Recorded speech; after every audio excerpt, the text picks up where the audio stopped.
Hello and welcome into another hockey video on the channel, guys. Today I'm going to be telling you why I think the Colorado Avalanche are headed back to another Stanley Cup Finals this year. Before I get into that, though, I'd like to thank you for the support on the last two videos, the New Jersey Devils one and the Ottawa Senators one. If you haven't checked them out yet, feel free to check them out if you are interested. Also, feel free to subscribe if you want to see more content like this going forward. But as you can see down below, let's get into it. The Colorado Avalanche have the second best odds on DraftKings to win the Stanley Cup Final and in most sports books.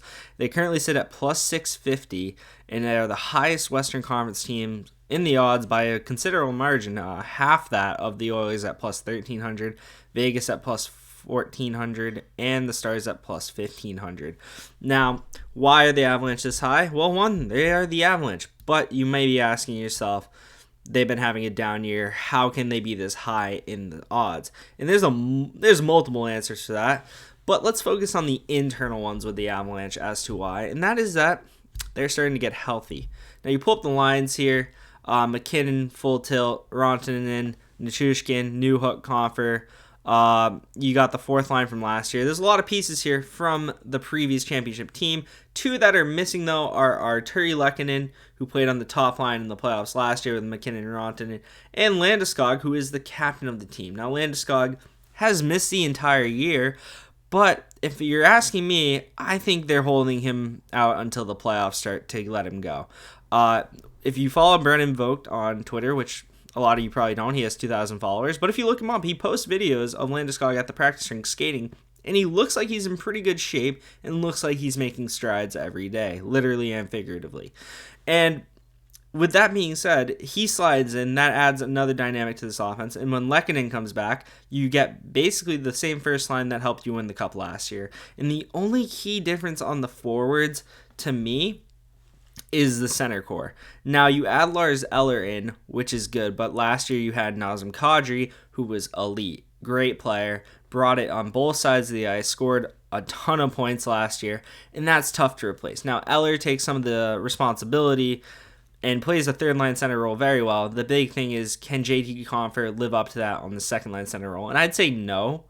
Full respect to JT Compher. He does not have that offensive upside, but he's a good player in his own right, and I think he's good enough for the Colorado Avalanche to make a run to the Cup Final again. That being said, you shove in the lines how they would be when Lehkonen and I assume Landeskog come back. You have Lehkonen, McKinnon, Rantanen, then you have Landeskog, Compher. You bump Nichushkin down from left wing to the second line right wing, which is what he played last year in the Cup run. So you then have Landeskog, Compher, Nichushkin. Then on the third line, you have Newhook, Eller, and probably Evan Rodriguez. I think the fourth line stays the same. And sadly for Mulligan and Nieto, I think they might get dropped out of the lineup. At least probably dropped to a different role, minimum. But a lot can determine that in the month, and that's kind of lesser importance in my opinion, because you're going to put in whoever is playing better at the time. That being said, as you can see from what I just pointed out, it's not too far off from what they had last year. You look at the D-core, and it's very similar to what they had last year. 5 of the 6 guys in the D pairings were on the ice for them winning the game, the Cup in Game 6 last year. The only difference is Josh Manson's out right now and Sam Girard's in. A lot of you probably forgot Sam Girard last year got injured in the second round and did not get to see out the process of winning the Stanley Cup fully. Still was on the Cup. He's on the Cup, on the winning team, but it wasn't there for the whole ride, sadly. And he's one of the better skating defensemen in the league. A lot of people sleep on him because look at that D-core. But a very good player, Sam Girard, in his own right. And Josh Manson's someone that they would love to get back for the postseason. But his injury has been kind of shaky. Whereas Landeskog, you kind of see the progress and you kind of see yeah, they're doing the typical the Kucherov thing where they're holding him out and they're just going to let him go in the playoffs once it doesn't really matter. I'm not even sure if Landeskog could come back before the playoffs because of cap reasons. But Josh Manson, on the other hand, has had the same injury that has been bothering him all year. And according to Brennan Vogt, who covers the team, kind of sketchy news today that he wasn't sure when he was going to be back on the ice, which is never good to hear when you're 3 weeks out of the playoffs, and I'm kind of a little skeptical on that. But that being said, this D-core is not a downgrade from last year's D-core that won the Cup at all. It's very much on the same level. And when you have a freak like Cale Makar in there, that's something that no other team in the league has in their D-core. Bowen Byram, dynamic young defenseman as well. Devin Taves, a really solid underrated player in the year. Sam Girard, solid. Eric Johnson, Jack Johnson on your third pair. You can do far worse. I know a lot of people don't like Jack Johnson, but he can be out there and do a job well enough, in my opinion, for this team to make it far. And it's not a big job. He's only playing third pair minutes. You then go to goalies, which a lot of people, like my dad, for example, goaltending wins championships, which fair. I mean, one of the most important and kind of an X factor position if you think about it, because you can play the best game of your life, and if the goalie on the other team is just that good on that night, you could be looking at a goose egg, and it's not always fair. That being said, last year's Colorado Avalanche got good goaltending out of Darcy Kuemper, and that's what they needed. The Colorado Avalanche control most games. Darcy Kuemper made key saves. I don't think anyone thinks Darcy Kuemper is in the elite tier of goalie in the league, but he was definitely good enough to get them to the cup. So when the offseason came, they had to replace him. Georgiev was a very good move to take over in place of Darcy Kuemper, and the contract is great. This dude's 27, in his prime, I'd say, entering his prime, and they're getting him at $3.4 million for the next 3 years. And the thing you gotta ask is, will they pay him at the end of it, or will they let him walk and find a new guy? But that's way down the line here. But what I am going to point out is, if you look at the stats here, similar game totals, identical goals against, and almost identical save percentage. You are getting the same quality of goaltending this year you are as Darcy Kuemper gave you last year, and the team is a little not as good. So Georgiev, I think from what I've seen, from what I've watched, and then what the stats tell you is he's game. He's good enough, and he can do this for the Capitals. That's Darcy Kemper's new team. For the Avalanche. Kuemper in his own right has been solid with Washington, despite Washington not being great this year. He has a .911 save percentage, which, given the situation, isn't terrible. But Georgiev, I think, isn't even a question mark that he's going to be solid. So I think Georgiev, unless he just is one of those playoff head cases who just doesn't live up to the moment, should be solid for them. And then the key thing you got to look at with why the Avalanche are probably most people's favorites to get out of the West, with getting healthy, having a similar core, and having their monsters like McKinnon and Makar being able to run over people like they seem like they're going to do, is you look at the West. Now, I'm not going to say it's weak. It's just not as good as the East.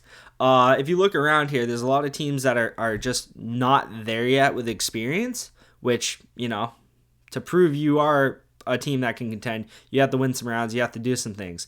And a lot of the teams here have not done it, or just don't seem like they have the consistent build to do it again. For example, you look at Colorado, they are, despite being down this year, they somehow find themselves 1 point out of the lead in their division with a game in hand on Minnesota. Minnesota's missing Kaprizov right now, but despite that, they're still doing fairly well. Minnesota 6-1-3. I thought they would have dropped off more, but they've been hanging in there quite well.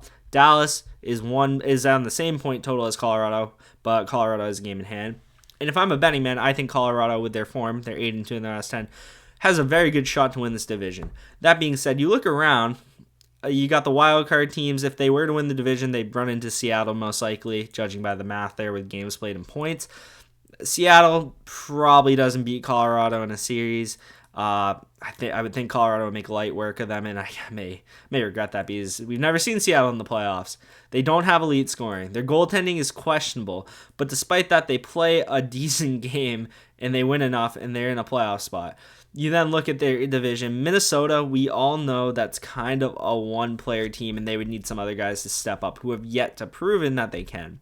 So you pick Colorado over Minnesota. Dallas is a tricky team, and there's a reason this team is top 10 in odds to win the Stanley Cup this year. Jake Ottinger is a menace. Their D-core is extremely good. Their core is good too, with the players with vets like Joe Pavelski, Jamie Benn, Tyler Seguin, with a mix of young players like Jason Robertson, Rupe Hintz. So that's a real team that I would watch in the West, is Dallas, but I'd still pick Colorado over them. Vegas, who's the top team in the West the whole year, they finally have added that elite center in Jack Eichel. It's going to be interesting to see how Eichel does in the playoffs. He's never played in the playoffs. Goaltending is kind of a question mark right now with Logan Thompson's injury and what they're going to get out of goaltending in the playoffs. That being said, Vegas might be my second favorite to make it out of the West. The Los Angeles Kings play a very good game, in my opinion, a very structured game, but I don't think they have the talent to make a run. Edmonton Oilers are the opposite problem. They have the elite talent to make a run, but they don't have the structure.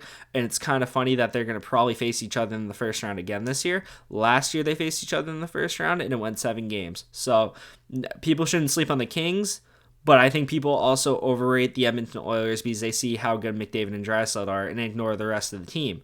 That being said, no Mike Smith this year in the playoffs. They're going to be running Stuart Skinner, which is hilarious that Mike Smith lasted as long in the NHL as he had. Full respect to Mike, though. But as I'm saying, to sum it all up and wrap up the video, the West is not as scary as the East. If Colorado is in the East, they probably don't get to the conference finals. But because they're in the West, they have the time to get healthy with Landeskog and maybe even Manson coming back. Landeskog is going to have probably a round or two where he can get into the groove of things in the West. Where in the East, if you're not showing up for the first round, you might just be going home in the first round because it's just that deep in the East. But in the West, this Colorado team has it set up perfectly for them to get healthier as the playoffs go, create some steam, have their monsters, McKinnon and Makar, who are both top 10 players in the league and can maybe even both you could say are top 5 players in the league. I'm not going to get into the minutia of that debate, but high-end talent, very good depth around them, solid goaltending. A lot of teams in the West do not have that. So my pick to go to the Stanley Cup out of the West is Colorado. Thank you guys for watching the video. If you liked it, hit the like button. If you want to subscribe for more hockey content, hit the subscribe button. If you want to tell me I'm an idiot in the comments section, go right ahead and I'll respond defending myself as well as I can.